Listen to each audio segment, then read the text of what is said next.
Hey y'all, it's Jennifer. Welcome back to my channel. Today I am coming to you with a classics reading vlog. And the classic that we will be reading in today's reading vlog is The Phantom of the Opera by Gaston Leroux. This is carrying over in my project from 2022 where I am reading books that K-pop idols have recommended. And this is not a specific recommendation. This is because a group that I really like called Wavy just had a comeback that is themed around Phantom of the Opera. Wavy is a subunit or a subgroup of NCT, which is a massive K-pop group with 23 members. So as I said, Wavy is one of the subgroups of NCT. NCT like masquerades under many different forms. There's NCTU, NCT 127, NCT Dream, and then there is Wavy. And Wavy specifically does their music in Chinese. And I think they are my favorite subunit of NCT. I haven't really decided if it's Wavy or 127, who are my favorites in NCT, but Wavy has a really dreamy quality to their music a lot of the time. And I will say honestly, Wavy has a top 5 K-pop song for me, and that is a song called Love Talk. Please just pause this video and go listen to it because literally there is something in that song. It's like crack. I cannot stop listening to it, cannot stop listening to it.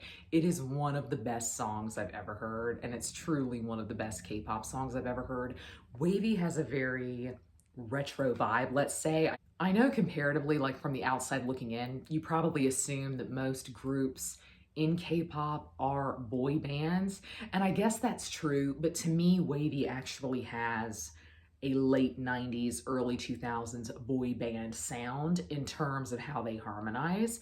And so Love Talk is a great example of that. And their best song, in my opinion, is a song called Domino. And if you look up Domino K-pop, you will come up with like 25 songs. All of them are good. If the song is called Domino, it's a great bet that it's going to be a good song. They have the best. But there are so many of their songs that kind of scratch the same itch as a group like NSYNC for me. And so I just think they're really unique and I just really love their vibe. Their recent comeback was called Phantom. And as you can see on the cover of their album, they all have on their masks. And the music video for the song called Phantom is very clearly referencing Phantom of the Opera. And I know that they're probably more clearly referencing the musical or one of the mini film adaptations of it than they are the original book, but hey, I'm taking this and running with it. I love an aesthetic, I love a concept, and so I really love this music video. It is so gorgeous. I mean, truly, it's beautiful. I will link to it down below. And I think it's a very interesting adaptation of Phantom of the Opera.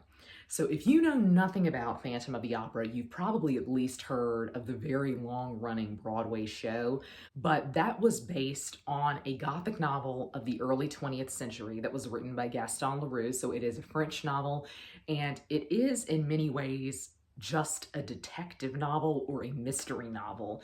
And that really has me excited. The setup for the story is that it takes place in the Opera Garnier, which is the Paris Opera House. And everyone in the story believes that a ghost is haunting the opera house. Most famously, there is a romance between that ghost character and our main female character. I don't think I'm going to get into too many spoilers here, but I'm going to assume that you've seen an adaptation of Phantom because to me, this is a hard book and it's going to be a hard book to go into because I already know everything. I have only seen one adaptation of Phantom of the Opera, and it was the Joel Schumacher film. And it's been very long ago, but I even went into that film, I think, knowing largely the beats of the story and the beats that it was going to hit. And so I'm kind of assuming that you know who the Phantom of the Opera is. But I am really excited about this because this is actually a book that I have read before. And so this is going to be a reread for me. I read it for the first time as a teenager, and I think it was kind of in the haze of having discovered Anne Rice, and so I just was really craving more Gothic stories. I remember really loving it, but I don't think it is a book that I rated 5 stars. What I am really excited about this time around is that I'm now much more of a mystery reader, and I'm certainly more of a classic mystery reader than I ever was, and so I think I'm really set up to enjoy the format of the story. I was initially just going to include this in an overall NCT vlog, but I feel like I'm going to really get into this. So you know what? I'm just gonna make this its own vlog. I am really excited because I think Phantom of the Opera is very dreamy and I tend to really enjoy Gothic fiction. So I'm interested to see how this goes, as I really haven't delved much into Gothic fiction of the early 20th century, because at that point, it's kind of fallen by the wayside. It's kind of changed a bit. The heyday of the Gothic novel was really, I guess, the late 18th, early 19th century, with a few other standouts in the 19th century. And so I am looking forward to this because I would really like to see how it places against other classics of its kind. But I'm also just really excited by the format of it, which I think is going to be semi like a police procedural and almost like multimedia, like we're reading files. Wavy is, of course, also really into this. Can you even see that? It's really beautiful how they've done their photo book this time around. And they're constantly like, look at this. I mean, it's really something. I'm sorry. I'm sorry, but look at that. Look at that. Him taking off the mask. Gorgeous. That's my bias, I think, Henry. So I really love the concept of this. I think it's a great concept for a music video and for an album. So I am really excited that this has inspired me to read the book. I think I'm probably going to enjoy it because I know that I enjoyed it the first time through. Let's just see how it goes. I will check in with you when I'm a little bit further in. I'm about 25% of the way through. I think the book must be very short, but one thing that I really want to say is that thus far, the format of it is what is most enjoyable to me, because it is set up in a way like somebody is trying to connect the dots of things that they found in the archives. They're trying to connect the dots of like police reports. And so there's a really fun mystery quality to this that I have forgotten about. So that means there's a really fun quality to it. And I think it also means that it's quite pacey. So far, though, the main thing I would say in terms of a critique is that I don't feel like the characterization is all that strong. I don't really have a handle on anybody, and Raoul has automatically made me mad. So Raoul is kind of a foil to the Phantom of the Opera, and he is in love with Christine. And I recall the first time that I read this, I didn't have bad feelings towards him at all. In fact, I actually think I liked him, but teenage Jenny made really poor choices. So that doesn't really shock me that I would have liked him, because I really like a controversial character. And I still do, but it does seem to me like it would be far more my style to be drawn to the Phantom, and that's definitely the way I feel right now. But I would say even the Phantom, or the so-called opera ghost, I mean, I don't really have a handle on him, and I know that won't come until later in the narrative, but the way in which this is structured is like somebody is putting together the pieces after Christine's disappearance. And so my main guess is that we're not really going to get much from Christine's perspective. So how much of Eric's personality, the Phantom of the Opera's personality, how much of that can we possibly get? I don't know. I'm really interested to find out. I am really loving this so far. It's giving such great Wilkie Collins vibes for me. Like, I'm just really loving the writing of it because it's quite funny, but it's flying by really rapidly. So I wanted to go on and update you while I'm still at the quarter mark. Okay, forgive the weird lighting. I grant you this is weird, but I just thought I always update from the same exact locations, and I just wanted to mix it up. So we're kind of getting backlit here. We're getting light from the end of the day shining into my glasses, but I'm sure y'all know this at this point. This is not a professional channel by any stretch of the imagination. So I did want to update. I am about halfway through Phantom of the Opera. I feel like I could really power through it. So I don't necessarily think this is a book that's going to get 5 stars from me, but it also did not get 5 stars from me on my first read through, so it's not like it's going down any, but I think I initially rated it 4 stars. I think that's even a stretch. I think this is objectively a 3-star book, but I'm getting a 4-star ride out of it. What I think is really fun about this is if you are to put yourself in the mindset of somebody reading this for the first time, somebody reading this without the context of pop culture, This is incredible. This is so much fun because I think the mystery of it is something that doesn't really make sense until right here around the halfway point. I don't think you're really figuring this out, like the mystery of kind of who the Phantom is, I think is really interesting. And I think it's one of those things where I don't want to judge the book too harshly because I went into it with knowledge of how it was going to go. And I tried to place books like Phantom of the Opera in their time and place because of that. Things like Phantom and things like Dr. Jekyll and Mr. Hyde, Dracula, they are things that have entered pop culture so much that it's just common knowledge how the story goes. So one of my goals is to always view a book like this through the lens of its time. And I think viewing Phantom of the Opera through the lens of its time, it's a pretty great ride. It's a pretty fun read, and I am really, really enjoying it. The thing that I want to critique about it is the characterization. I think that is one thing that pop culture has improved on, is the characterization, because I truly don't feel an attachment to anyone, and I also weirdly don't even feel kind of the pull of the romance between Christine and the Phantom, which I think is a key component of the book and is certainly a key component of what it has become in pop culture because of the musical and because of the various film adaptations. And I just thought that would play a larger role in this, and so far it has not. What I think is the strong suit of the book is the multimedia formatting. I think that really makes it a whole lot of fun. And I think without that format, I would really be looking at truly objectively a 2.5, 3-star read. But I'm having such a good time. It's hard for me in books like this, books where I'm having a really great time, but I recognize so much about the book could be better. And part of me really wants the book to be better. When I was thinking this morning, though, comparing the book to Phantom, the music video, by Wavy, one of the interesting things about the music video is that it references not just Phantom of the Opera, like them wearing masks and kind of the river underneath the opera house. It's not just referencing that. There are also key moments where it's clearly referencing Greek mythology. So the music video opens up with a member 10 holding a dog, like a dog on a chain, and it almost for a second looks to me like there are multiple dogs that he has, and so that kind of says to me a reference to Hades.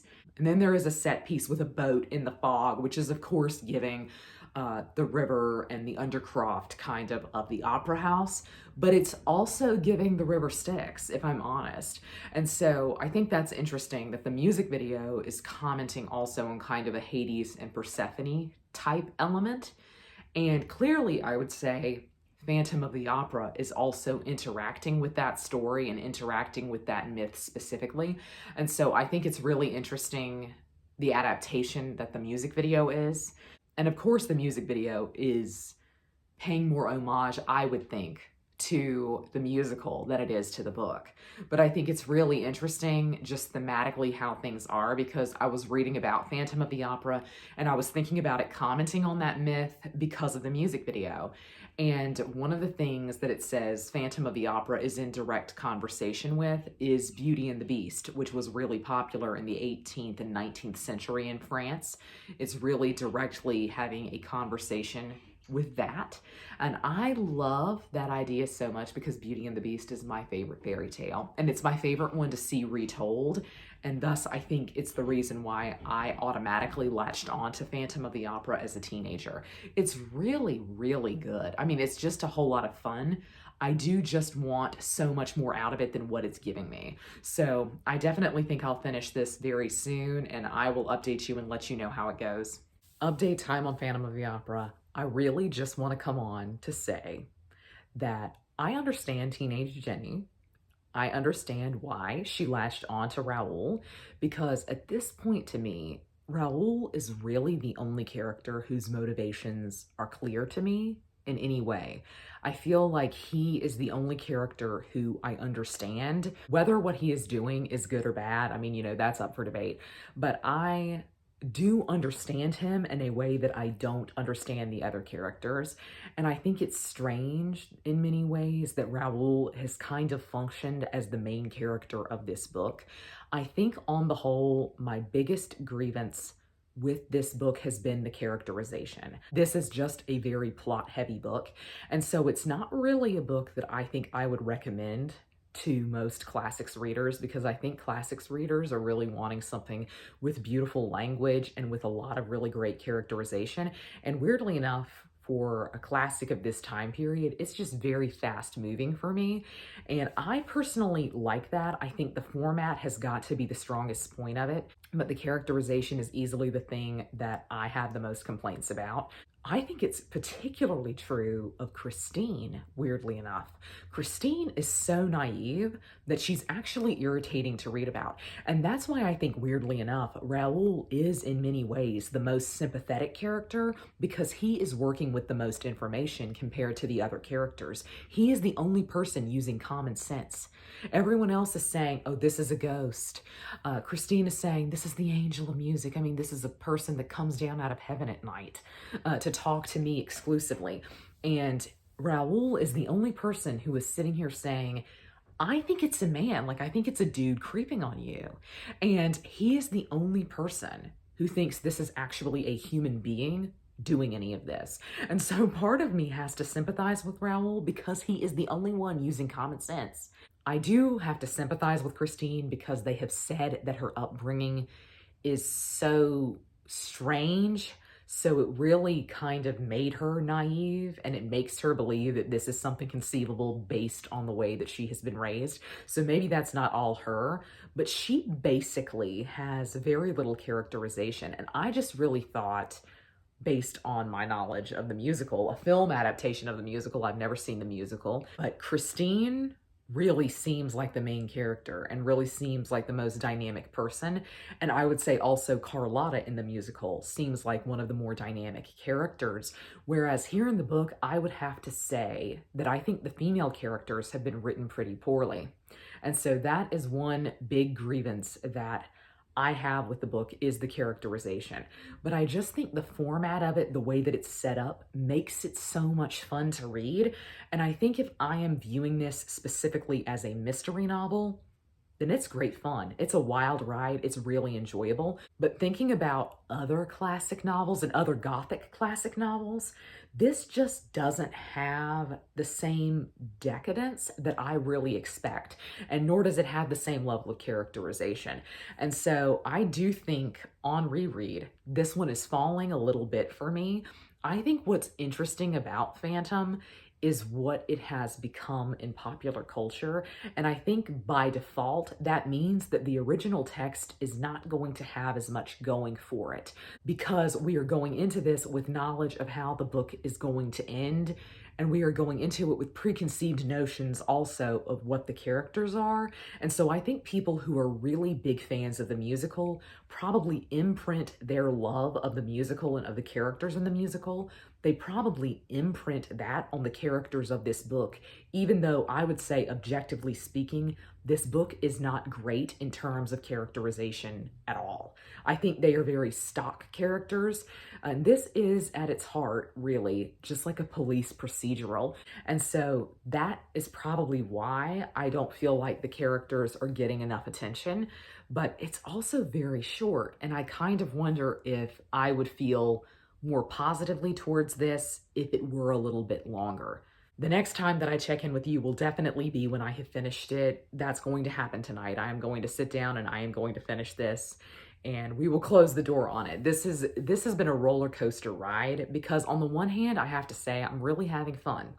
On the other hand, I have to say this has not been nearly as good as I remember it being, which is unfortunate. That's always unfortunate when it comes to rereading. And it's sometimes why I don't want to reread things. I just want them to live the way that I remember them as. And I have just changed so much as a reader, and my values as a reader have changed. Things that I am interested in seeing in books have changed since I was a teenager. And so I respect that probably teenage Jenny really connected with this. And I think it's going to be a book, weirdly enough, that's not going to be that memorable to me. So I'll be interested to see how I feel once I finish it, but I really don't think I'm going to rate this 5 stars. I think right now it feels like a 3-star read. So I have finally finished Phantom of the Opera, and what a roller coaster ride it was. So as I predicted, I would give the entire experience, the entire book, I would just give it 3 stars. But I think I said in an earlier clip, it felt like objectively a 3-star book, but it was a 3-star book that was giving you a 4-star ride. And that 100% held true for me. I really do think the ride of the book was fun, but I had so many problems with it. And really my main complaint throughout this vlog, I know, has been about how the characters were crafted, the characterization. I don't actually know if the characterization is poor or if they were characters who just acted absolutely ridiculous at any given moment in time. And I think that that's probably more likely the case. Everyone did things that just really irritated me, and where if you had used some common sense, the entire situation could have been avoided. Like, I was thinking specifically of a scene where Christine is talking about the fact that the Phantom has abducted her, and Raoul is like, maybe if you don't wear this ring that he gave her, you know, maybe you shouldn't do that if you're absolutely terrified of this man. And she's like, that would be disingenuous. And it's kind of like, are you scared of him or not? And that really, on the whole, is just the trend of the book, is people acting absolutely ridiculously from start to finish. And I really think that was the low point of it. It's why I can't give the book any more than 3 stars. But I think on the whole, I just really enjoyed reading it. I really enjoyed the mystery aspects and putting the pieces together, even though, of course, you kind of know largely the beats of this story at this point, but I really had fun with it. I'm glad that I read it. I'm glad that Wavy had their comeback surrounding Phantom, which inspired me to pick it up. But I feel like on the whole, it isn't going to be a very memorable book for me. Like, I think when I look back at the end of the year on books that I've read, I don't know that this one is going to rate that highly for me. But you never know, because as my feelings settle on this, I could really evolve and change.